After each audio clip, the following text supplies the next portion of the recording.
ఆత్మలు కనిపిస్తాయా అనే ప్రశ్నతో తెలుగు ప్రేక్షకుల ముందుకొస్తున్న సరికొత్త హర్రర్ చిత్రం ఈషా.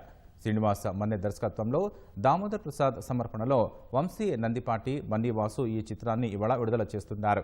హైదరాబాద్లో హెంటైడ్ నైట్ పేరుతో చిత్ర బృందం వినూత్న రీతిలో వేడుకలు నిర్వహించింది.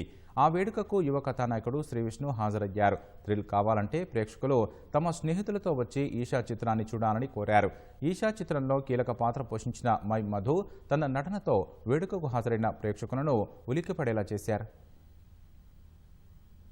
ఫ్రెండ్స్తో కానీ ఫ్యామిలీతో కానీ ఎక్కువ ఫ్రెండ్స్తో వెళ్ళినప్పుడు మాత్రం ఒక రకమైన థ్రిల్ ఉంటుంది, ఒక రకమైన ఎక్స్పీరియన్స్ ఉంటుంది. మనం చాలా సినిమాలు చూస్తాం కానీ కొద్ది రోజులే గుర్తుంటాయి. కానీ హారర్ సినిమాలు మాత్రం చాలా రోజులు మనకి గుర్తుండిపోతాయి. అలాంటి ఎక్స్పీరియన్స్ ఓన్లీ హారర్ ఫిల్మ్స్కే వస్తుంది. సో తప్పకుండా ఈ ఈషా సినిమా తెలుగు ప్రేక్షకులు అందరూ కూడా చూసి ఆ ఎక్స్పీరియన్స్ని పొంది మనస్ఫూర్తిగా ఆదరిస్తారని కోరుకుంటున్నాను. సో మీరందరూ ఈ సినిమాని థియేటర్లో చూసి ఎంజాయ్ చేస్తారు అండ్ భయపడతారు.